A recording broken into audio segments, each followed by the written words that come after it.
Hello guys, तो आप लोग देख रहे हैं रेसल फैंडम। तो गाइस आज का मनी इन द बैंक का प्रीमियम लाइव इवेंट एंड हो चुका है। और गाइस क्या ट्राइबल चीफ रोमन रेंज आज हार चुके हैं। 1294 दिनों के बाद आज रोमन रेंज को हार मिल चुकी है।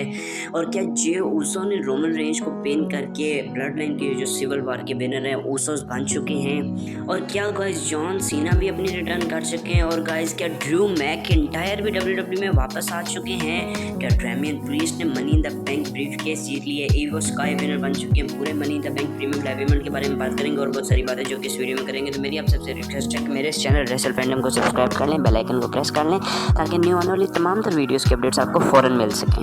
Guys money in the bank का प्रीमियम लाइव इवेंट स्टार्ट करता है एक मैच के साथ जो कि होता है मेंस का ladder match for the money in the bank briefcase के लिए। सारे अपनी अपनी एंट्रेंस करते हैं। एले नाइट को जो इंटरेस्ट पे पॉप मिल रहा होता है क्राउड की तरफ से, वो किसी अनदर लेवल पे ही होता है जो एले नाइट की क्राउड रिसीव कर रही थी। सबसे एंड पे इंटरेस्ट होती है लोगन पॉल की। और लोगन पॉल को जो क्राउड बू कर रहा था वो मेरे ख्याल से एले नाइट को फेस के तौर पे इतना ज़्यादा रिएक्शन मिल रहा था और उसके ऑपोजिट साइड पे लोगन पॉल को उतनी ज़्यादा बू मिल रही थी। दोनों साइड एज अ सेम ही चल रही थी। लोगन पॉल को बू और एले नाइट को इतना तगड़ा वाला रिएक्शन मिल रहा था। और सबसे पहले सारे सुपरस्टार्स के डायरेक्शन एक ही सुपरस्टार की तरफ से एक कोई ढूंढना है, वो है लोगन पॉल। और लोगन पॉल को सारों ने मिलकर ठोकना शुरू कर दिया, बजाना शुरू कर दिया। लोगन पॉल को तो उठने ही नहीं दिया। फिर मोमेंट आता है जब कुछ हमारे पास पैड निकाल लेते हैं। लोगन पॉल और डेमियन प्रीस्ट की काफ़ी सारी दोनों की ना आपस में चलती रही है। इस तरह के दोनों एक दूसरे को मारने पे लगे हुए। एक मोमेंट आता है जब लैडर के ऊपर उठा के डेमियन प्रीस्ट को रखते हैं। मेरे ख्याल से डेमियन प्रीस्ट अपने लिए लैडर काफ़ी स्पेशल बना के लेके आए थे जो कि टूटने का नाम भी ना ले। क्यों?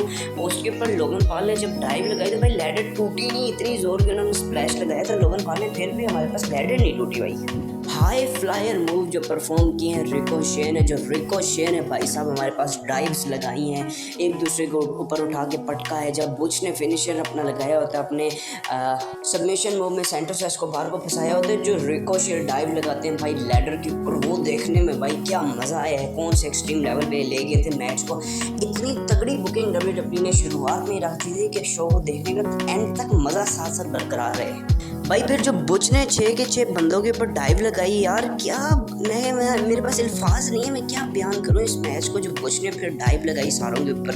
एले नाइट कह रहा हूँ, लोगन पॉल और रिकोशे इकट्ठे लैडर के ऊपर चढ़ने की कोशिश करते हैं। लोगन पॉल जब लैडर लेके आते हैं उनको बू मिलती है। और एले नाइट जब लैडर लेके आ रहे थे क्राउड उनको रिएक्शन ही इतना अच्छा दे रहा था कि एले नाइट जीते हैं आज जिस भी हाल में हो सकते हैं। एले नाइट आज money in the bank briefcase निकाल के साथ अपने लेके जाएं। 2 टेबल रिंग से बाहर सेट किए होते हैं। जो भी उसके ऊपर गिरेगा अपने लिए मौत का फंदा उसने तैयार किया होगा। जब दोनों इकट्ठे चढ़े होते हैं भाई रिकोशे और लोगन पॉल लैडर के ऊपर चढ़े होते हैं, तो यार जो फिर फेंकते हैं इनको उठा के, एले नाइट ने उठा के इनको फेंका उठाया टेबल्स के ऊपर। इसको जो सील किया वो तो बहुत अच्छे तरीके से सील किया रोप्स के ऊपर से रिकोशे ने, लेकिन लोगन पॉल उस चीज़ को करके नहीं दिखा सके। ये मेरे ख्याल से मनी इन द बैंक की इस साल की मेरे ख्याल से बेस्ट मोमेंट में से एक मोमेंट थी। एले नाइट उस टाइम टॉप रोप लैडर के ऊपर चढ़े और लगा कि एले नाइट ने ब्रीफकेस खोल लिया, लेकिन ऐसा होता नहीं है। डब्ल्यूडब्ल्यू ने प्लान्स को चेंज करके रख दिया। क्यों? जजमेंट डे का एक और मेंबर को डब्ल्यूडब्ल्यू ने पुश दे दिया। वो थे हमारे पास डेमियन प्रीस्ट। एले नाइट को उठा के नीचे पटका और वहाँ से अपना स्पॉट बना लिया और money in the bank briefcase उतार लिया डेमियन प्रीस्ट ने। और डेमियन प्रीस्ट आपके new money in the bank के विनर बन चुके। क्राउड भी बहुत अच्छा रिएक्शन दे रहा था और जिस लिहाज से इनकी बुकिंग भी चली थी डेमियन प्रीस्ट की, मुझे भी काफ़ी देख के अच्छा लगा। डेमियन प्रीस्ट एक डिजर्विंग बंदा है। मैंने आपको पहले भी रिपोर्ट्स बताई थी कि डेमियन प्रीस्ट को डब्ल्यूडब्ल्यू की मैनेजमेंट टीम भी काफ़ी अच्छे तरीके से ले रही है कि डेमियन प्रीस्ट बहुत आला और बहुत अच्छा सुपरस्टार बन सकता है अगर इस पर थोड़ा सा वर्क किया जाए। और वो चीज़ डेमियन प्रीस्ट ने प्रूव करके दिखा दी। अब डेमियन प्रीस्ट है आपके new money in the bank 2023 के विनर। ये गाइस डब्ल्यूडब्ल्यू ने ओपनिंग के अंदर मैच रखा था यार, क्या कमाल मैच रखा था। जितनी तारीफ की जाए इतनी कम है इस मैच की। नेक्स्ट का जो मैच था वुमेन्स टैग टीम में चैंपियनशिप के लिए मैच था। मैच में ऐसी एक अनएक्सपेक्टेड चीज़ हुई जिसके बारे में किसी ने सोचा भी नहीं था भाई, जिसके बारे में किसी का ज़हन भी नहीं था। मैच चल रहा है, आपस में चारों बंदियां लड़ रही हैं। मैच के दरमियान में इतनी अनएक्सपेक्टेड चीज़ हो जाती है जिसके बारे में किसी ने सोचा तक भी नहीं था। ये चीज़ आज के शो के अंदर हो सकती है। मेरे ख्याल से डब्ल्यूडब्ल्यू के बारे में ये प्लान था कि थोड़ा सा लंबा टाइम डब्ल्यूडब्ल्यू लेके जाएगी उस चीज़ को, लेकिन उसने किया नहीं। डब्ल्यूडब्ल्यू ने रोंडा राउजी के ऊपर शैना बेसलर की तरफ से अटैक, भाई इतना तगड़े वाला अटैक मैच के दरमियान में ही रोंडा राउजी के ऊपर शैना बेजर टर्न कर गई, इतना कुछ होना बस रोंडा राउजी खत्म। रिंग के अंदर पड़ी रिकॉल रोड्रिगेज ने अपना फिनिशर लगाया, लिव मॉर्गन ने अपना फिनिशर लगाया। रिंग के अंदर पड़ी रोंडा राउजी ढेर हो जाती है और आपके पास न्यू चैंपियंस आ जाते हैं, वुमेंस चैंपियन जो कि हैं Liv Morgan and recall Rodriguez. Championship भी हाथ से गई और अपनी बंदी भी हाथ से गई भाई। नेक्स्ट गाइस शो पर मैच था Matt Riddle versus Gunther for the intercontinental championship के लिए मैच था। मैट रिडल ने आज तो अपने हेयर स्टाइल ही चेंज किया था, पैरों में भी वो टेप बांध कर आए हुए थे। शुरुआत में तो देखा आपने गुंथर ने जब मैट रिडल के पैरों पे सीधा सीधा अटैक करना स्टार्ट कर दिया ताकि मैट रिडल को सही अच्छे तरीके से ना धोया जाए। अच्छा गुंथर की मैं आपको एक बात बताऊँ, गुंथर रेसल नहीं करते, गुंथर अगले बंदे को तकलीफ देते हैं, पनिशमेंट देते हैं, मारते हैं। गुंथर धोते हैं। गुंथर का ये ज़हन होता है जितनी ज़्यादा से ज़्यादा पनिशमेंट दी जाए ना इतना ही बंदे को अच्छा है। इस मैच में सबसे कमाल का मोमेंट वो था जब दोनों लेटे होते हैं और एक दूसरे को चॉप्स पे चॉप्स बजा रहे हैं। ये बहुत अच्छा इंटरेस्टिंग और एंटरटेनिंग मोमेंट था मैच के अंदर। फिर गुंथर की तरफ से भाई तगड़े वाले अटैक देखने के लिए मिलते हैं। फ्लोटिंग रॉज लगता है, रिडल की तरफ से फिनिशर लगता है, लेकिन उसके ऊपर भी गुंथर किक आउट कर जाते हैं। गुंथर ने भाई हारना ही कहा था, मैट रिडल से गुंथर हार सकते हैं यार, इतनी लॉन्गेस्ट स्ट्रीक उनकी एंड नहीं हो सकती थी मैट रिडल से। अपना फिनिशर लगाकर गुंथर ने ढेर कर दिया मैट रिडल को और रैंडी ऑर्टन की रिटर्न एक्सपेक्टेड थी, वो तो चीज़ हो ही नहीं। लेकिन उसके बाद एक और इंटरेस्टिंग चीज़ होती है, गुंथर अभी सेलिब्रेट कर रहे होते हैं, ड्रू मैकिंटायर का थीम सॉन्ग प्ले होता है और ड्रू मैकिंटायर आ जाते हैं और यार क्या क्राउड ने रिएक्शन दिया। अपने देश के अंदर आके खड़े होते हैं, अपने कंट्री के अंदर आके खड़े होते हैं और क्राउड इतना आला और तगड़े वाला रिएक्शन दे रहा था ड्रू मैकिंटायर को। ड्रू मैकिंटायर रिंग की तरफ बढ़ते हैं और गुंथर अपनी तारीफें कर रहे हैं कि मैं इंटरकॉन्टिनेंटल चैंपियन हूँ। हेड शाउट लगा ड्रू मैकिंटायर की तरफ से, ड्रू मैकिंटायर ने लगाया गुंथर को, उसके बाद भी नहीं दिल भरा, 3, 2, 1 करके क्लेमोर किक लगाई और भाई साहब इंटरकॉन्टिनेंटल चैंपियनशिप को उठाकर खड़े हैं ड्रू मैकिंटायर रिंग के अंदर। क्या कमाल नज़ारा था भाई, यूके के क्राउड ने भी बहुत अच्छी तरीके से सेल किया ड्रू मैकिंटायर को। नेक्स्ट गाइस जो पर मैच था Cody Rhodes versus Dominik Mysterio के दरमियान मैच था। इस मैच में ब्रॉक लेसनर की रिटर्न एक्सपेक्टेड थी लेकिन हो ही नहीं। मैच काफ़ी लंबा चला नहीं, मुझे ये था कि मैच थोड़ा लंबे टाइम तक चलेगा। मामी की इंटरफेरेंस काफ़ी बार साइड से देखने के लिए मिल रही थी, बस वो इंटरफेरेंस करती थी। डोमिनिक मिस्टीरियो को उससे कुछ फ़र्क नहीं पड़ा, नहीं डोमिनिक नहीं सॉरी कोडी रोड्स को कुछ फ़र्क नहीं पड़ा। कोडी रोड्स ने जल्दी की इस मैच में डोमिनिक मिस्टीरियो को हराने की और बस कुछ भी नहीं, सिंपल अपना क्रॉस रोड फिनिशर लगाकर कोडी रोड्स ने इस मैच के अंदर विक्ट्री हासिल कर ली। और मेरे ख्याल से बस ठीक ठाक की जिस तरीके से बुकिंग की थी डब्ल्यूडब्ल्यू ने इस मैच की, उस मैच में डब्ल्यूडब्ल्यू ने बिल्कुल ठीक वे में इसकी एंडिंग में निकाल दी और कोडी को विनर बना दी प्रोफेशनल नहीं आए। Next guys money in the bank के अंदर होती है एक और तगड़ी वाली चीज़, वो थी जॉन सीना की return. Mister hustle loyalty respect John Cena, 16 time world champion John Cena ने आज अपनी रिटर्न की मनी इन द बैंक के अंदर। जॉन सीना आते हैं भाई, रिंग में खड़े होते हैं जॉन सीना आते सारी कहते हैं सरप्राइज सरप्राइज। वो हमें शायद सरप्राइज देने की कोशिश करते हैं लेकिन वो कहते हैं सरप्राइज इसलिए नहीं, सरप्राइज ये है कि जॉन सीना सक्स के पहले चैंट्स लगते होते थे लेकिन आज तो भाई क्राउड मेरे गाने गा रहा है, क्राउड मुझे पसंद कर रहा है, क्राउड मेरे बारे में बात कर रहा है और क्राउड मेरे बारे में इतना ज़्यादा सोच रहा है कि मेरी इंटरेस्ट के ऊपर क्राउड ने मुझे इतना अच्छा रिएक्शन दिया। आज जॉन सीना आप लोगों के दरमियान खड़ा हुआ है। सीना फिर बात करते हैं क्यों ना करवाई जाए रेसलमेनिया यूके के अंदर, जिस तरह यूके का क्राउड है भाई, जो फिर क्राउड ने रिएक्शन दिया, क्राउड ने क्या पॉप के साथ रिएक्शन दिया। जॉन सीना को आके इंटरप्ट करते हैं ग्रेसन वालर इफेक्ट आके जॉन सीना के बारे में बात करते हैं, भैया तू ओल्ड हो चुके हैं, तू इससे भी आ रहा है, तू इससे भी आ रहा है, फील्ड का भी नाम लिया, ऑस्टिन थ्योरी का नाम लिया, तो सबसे हार चुके, तो मेरे शो में आप मैं तो रेलेवेंट बना दे, तुम मेरी वजह से तो उठेगा। ग्रेसन वालर इफेक्ट कहते हैं नहीं, रेसलमेनिया जो होना चाहिए ना यूके के अंदर नहीं ऑस्ट्रेलिया के अंदर होना चाहिए क्योंकि ऑस्ट्रेलिया मेरा कंट्री है। फिर उसके बाद ग्रेसन वालर इफेक्ट ने अटैक करने की कोशिश की जॉन सीना को, लेकिन उस अटैक को कैंसिल कर दिया जॉन सीना ने और एटीट्यूड एडजस्टमेंट लगाकर जॉन सीना वहां से चले गए। जॉन सीना ने मूवमेंट क्रिएट कर दिया आज की मनी इन द बैंक में। नेक्स्ट गाइस शो पर जो मैच होता है वो होता है वुमेन्स का लैडर मैच और मेरे ख्याल से जितनी इंटेंसिटी थी मेंस के लैडर मैच के अंदर वो इतना इंटरेस्ट नहीं था वो वुमेन्स के लैडर मैच के अंदर, लेकिन मैच के अंदर काफ़ी सारे ऐसे पॉइंट्स थे। बैकी लैंच एंड ट्रिश स्ट्रैटस ने एक बार इकट्ठे काम करने की कोशिश की लेकिन नहीं चल सकी आपस में इकट्ठे। बैकी लैंच ने ट्रिश स्ट्रैटस को धोया है।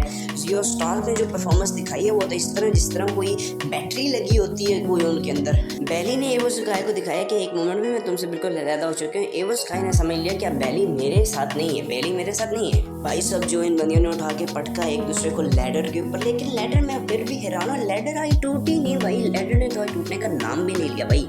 जिसने भी इस मैच की एंडिंग लिखी है उसे दाद देनी चाहिए यार, क्या कमाल एंडिंग लिखी है। जब बेली और बेकी लिंच दोनों ही लैडर के ऊपर चढ़ी होती है, बेकी लिंच हैंडकफ जो होती है बेली के मुंह में फंसाने की कोशिश कर रही होती है, वो बंद कर दी एवो स्काई ने बेली के हाथ में, और बेली के ऊपर चढ़ के उन्होंने मनी इन द बैंक का ब्रीफकेस निकाल ली और विक्ट्री हासिल कर ली, और वो बन चुके न्यू वुमेन्स लैडर मैच की विनर। ये मैंने अपनी कल की वीडियो के अंदर भी बताया था कि एवो स्काई का बहुत ज़्यादा मोमेंटम चल रहा है और WWE का काफ़ी सारा क्राउड भी चाह रहा है, पीपल्स भी चाह रहे हैं कि एवो स्काई विनर बने, और वो चीज़ आज हो चुकी है।